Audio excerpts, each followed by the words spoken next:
దేవుని పరిశుద్ధ నామమునకు మహిమ కలుగునుగాక.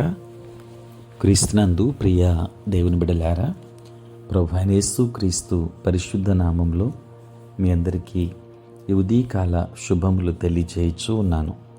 ఈ దినమంతయు మీకు మీ కుటుంబానికి దీవెనకరముగాను ఆశీర్వాదకరముగాను దేవుడు అనుగ్రహించాలని మీ కొరకై ప్రార్థిస్తూ ఉన్నాను. నేటి దినం కొరకు ఏర్పాటు చేయబడిన దేవుని వాక్యం కీర్తనల గ్రంథం 34వ సంకీర్తన 5వ వచనం. వారు ఆయన తట్టు చూడగా వారికి వెలుగు కలిగెను, వారి ముఖములెన్నడూను లజ్జింపక పోవును. ప్రియులారా, నేటి దినము కొరకు ఏర్పాటు చేయబడిన ధ్యానాంశము దేవుని మహిమ ప్రకాశము. ప్రియులారా, మనము ప్రభువుని నమ్ముకున్నప్పటి నుండి మన ముఖాలు రోజురోజుకు ప్రకాశవంతముగా మారుతూ ఉండాలి తప్ప ఎప్పుడు దిగులు చెందకూడదు. ఇది పరమసత్యం. ప్రియులారా, మోషే 40 దినాలు 40 రాత్రులు దేవునితో గడిపి ప్రకాశిస్తున్న ముఖముతో కొండ దిగాడు. దేవుని బిడ్డలారా, తిరిగి జన్మించిన దేవుని బిడ్డ ముఖంపై ఎప్పుడూ దేవుని మహిమ ప్రకాశిస్తూ ఉండాలి. ఫిలిప్పీలకు రాసిన పత్రిక 4వ అధ్యాయం 4వ వచనంలో, ఎల్లప్పుడూ ప్రభునందు ఆనందించుడి, మరలా చెప్పుదును ఆనందించుడి అని మనము చదువుతాం. ప్రియులారా, పౌలు రాసిన ఈ మాటలు పౌలు చెరసాలలో ఉన్నప్పుడు రాసినవని మనం గమనించాలి.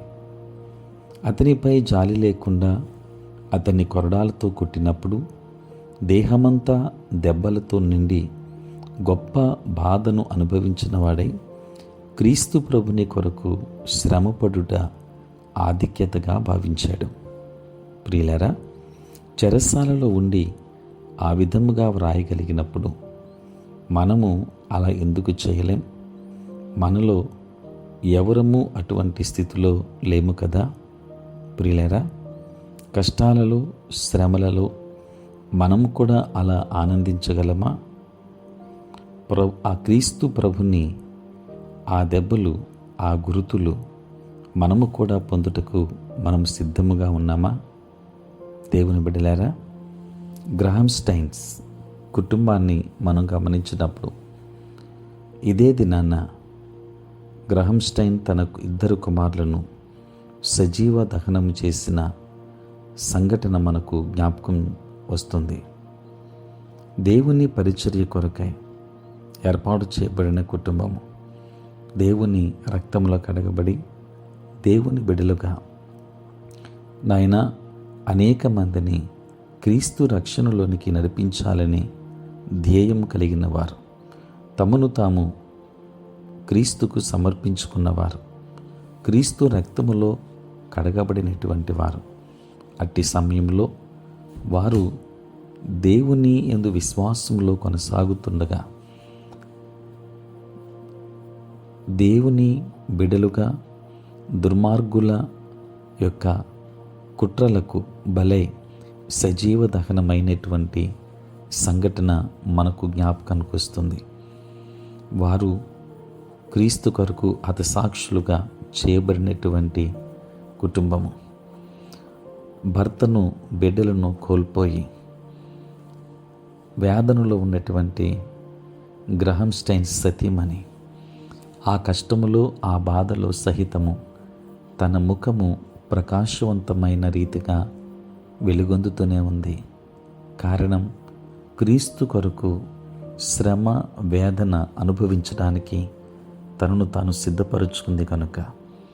దేవుని బిడ్డలారా, దేవుని రక్తములో కడగబడిన ప్రతి ముఖము ప్రకాశవంతమైన రీతిగా వెలుగొందుతూ ఉంది కనుక దేవుని మహిమ ప్రకాశము మన ముఖాలపై ఎల్లప్పుడూ కలిగి ఉండాలని పరిశుద్ధాత్మ దేవుడు తన కృపను మనకు అనుగ్రహించునుగాక.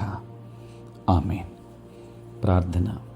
పరిశుద్ధుడైన తండ్రి, ప్రేమ కలిగిన ప్రభువా, మీ పరిశుద్ధ నామమున వందనాలు చెల్లిస్తూ ఉన్నాం. నాయన, రాత్రంతయు కాపాడి సంరక్షించి సుఖనిద్రను మాకు దయచేసి మా జీవితంలో మరి యొక్క నూతన దినాన్ని మీరు మాకు ఇచ్చినందుకు వందనాలు. ఈ దినమంతా కూడా మీ సన్నిధి మాతో ఉంచండి. మీ ప్రసన్నత మాకు అనుగ్రహించండి. నేటి మా పనులలో, ప్రయాణములలో, పరిచర్యలో తోడై ఉండండి. దేవా, ఉద్యోగస్తులను, వ్యాపారస్తులను, కష్టపడి పని చేసుకుంటున్న బిడ్డలందరినీ మీరు దీవించండి. తండ్రి, చదువుకుంటున్న బిడ్డలకు మీరు తోడుగా ఉండండి. తండ్రి, దూరదేశాలలో, దూర ప్రాంతాలలో ఉంటున్న బిడ్డలను మీరు జ్ఞాపకం చేసుకోండి.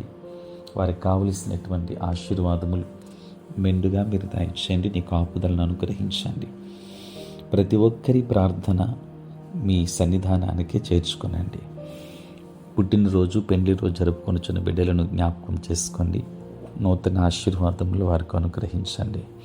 అనుదినము ఈ ప్రాతకాలపు ధ్యానములు వింటున్న ప్రతి కుటుంబాన్ని దీవించమని యేసు నామములో ప్రార్థించి వేడుకొనుచున్నాము తండ్రి. ఆమేన్.